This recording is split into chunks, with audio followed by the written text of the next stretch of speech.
is December 22, 2021. I hope I have the audio. It's a little windy, but it's a lovely scene, so I am taking advantage of what is showing up in the moment. I want to share a story from my life. This is a story that happened in my mid-20s.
Maybe I have the audio to finish my story. This is a story that came up very recently in what I call a healing crisis. A healing crisis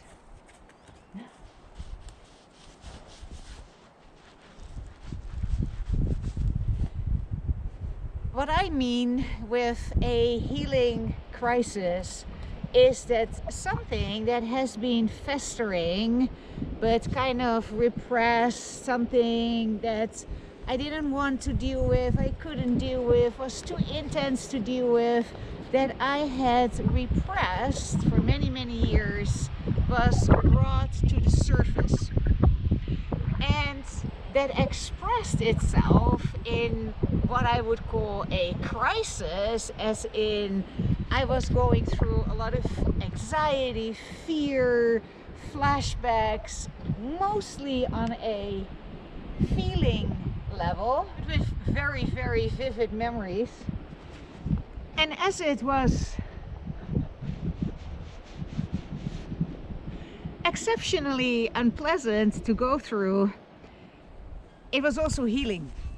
It was healing in the same sense that draining an abscess is healing. Yes, it is ugly, it is raw, sometimes it stinks, it is unpleasant on all levels.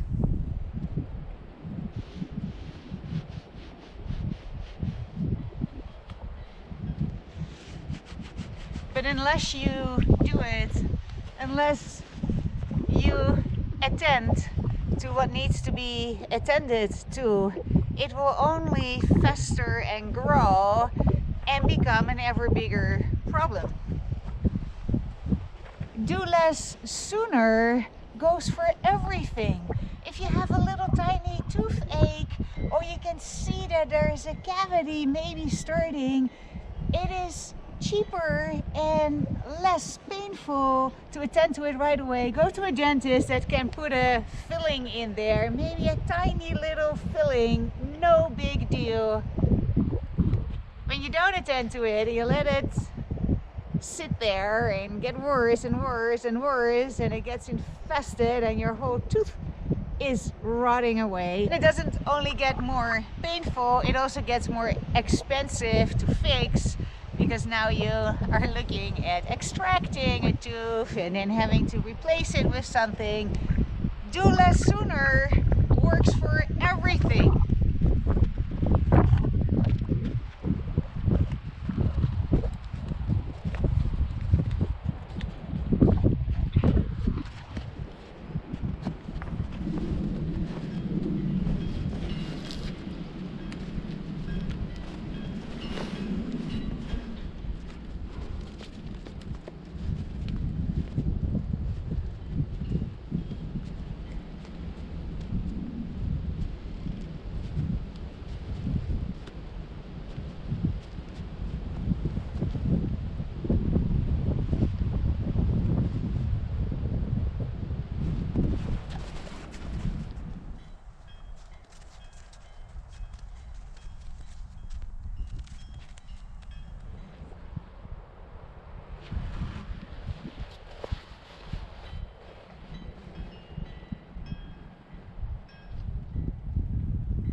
Let's see if I can finish my story.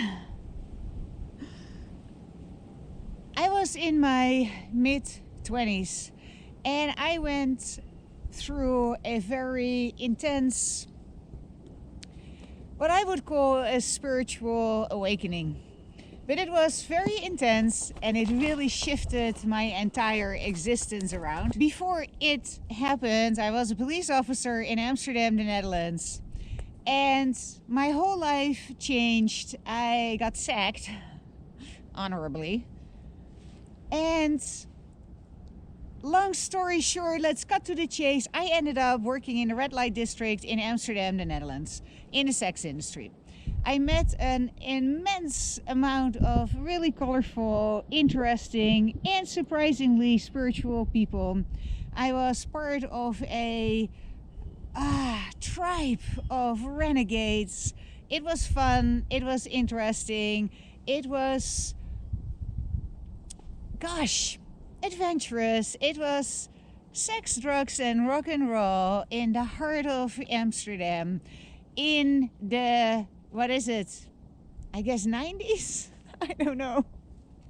It was insane. I was also way up my eyeballs in the party scene in Amsterdam. I was having a blast and experiencing a freedom that I never experienced before. It was a very interesting and good experience until it wasn't anymore. I whatever, cut to the chase. Ended up through an agency taking a gig in Iceland, in Reykjavik. Long story short, upon arrival, the owner of the club took my passport and my ticket back to Amsterdam. To keep it safe,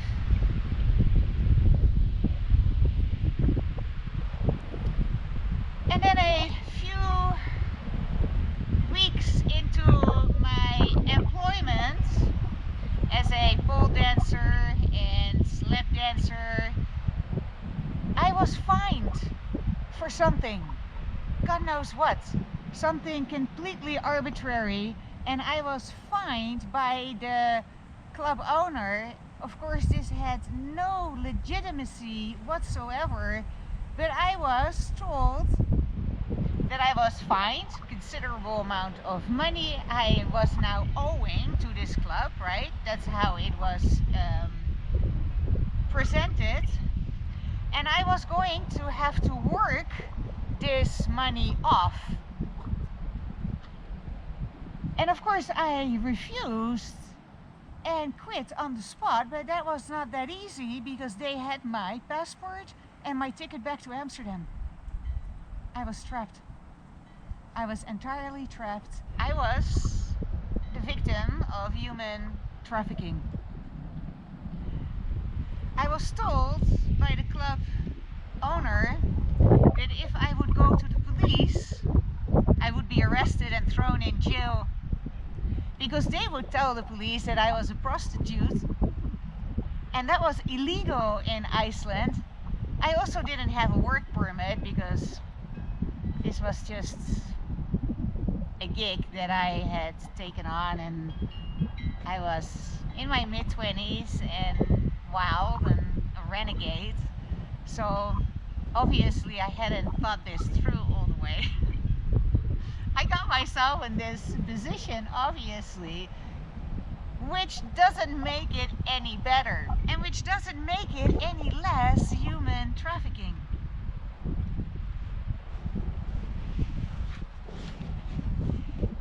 The way I got myself out of that trouble was by befriending a customer. And that was a process that took a while. He was a regular, and I would just engage with him, hang out with him, build a relationship with him. I confided in him what was going on, what was happening. And he and a bunch of his friends went to talk to the club owner. They didn't want to tell me what happened, but the end result was that they retrieved my passport, retrieved my ticket back to Amsterdam. They managed to reach me at the house where the girls were kept. I have many stories of how this was done. And just told me, pack your bag, grab everything, let's go. And I was literally rescued. Literally rescued. We ended up spending a night in a club somewhere in Reykjavik, and the next day they put me on a plane back to Amsterdam.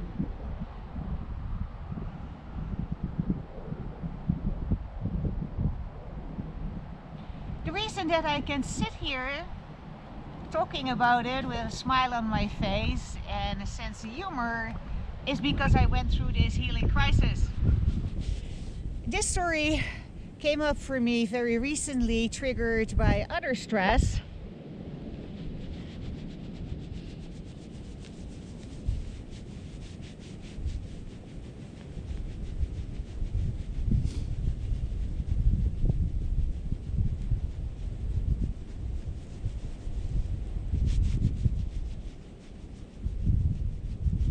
Are you feeling better, Angel?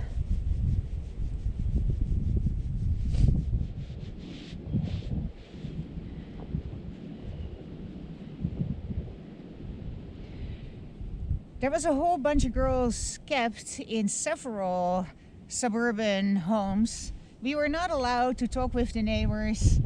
And upon arrival, I got to know some of the girls, and one of the girls confided in me that if I would to get close to any of the other girls, I had to be very careful not to let security, the bouncers, know, because as soon as they saw a friendship develop, they would split up the girls, put them in separate homes, because divide and conquer. And when you talk with one another, and when you create relationships and bonds, together you are stronger. And their strategy was to keep us as disempowered as possible, without transportation, without access to a phone, without our passport, without our ticket. They only paid us every 2 weeks and at the end of our employment, and only a certain amount, because the rest of the money they were keeping safe for when we would leave. I have no idea what other girls were fined in working basically for free, because it was very difficult to create relationships. And we were monitored.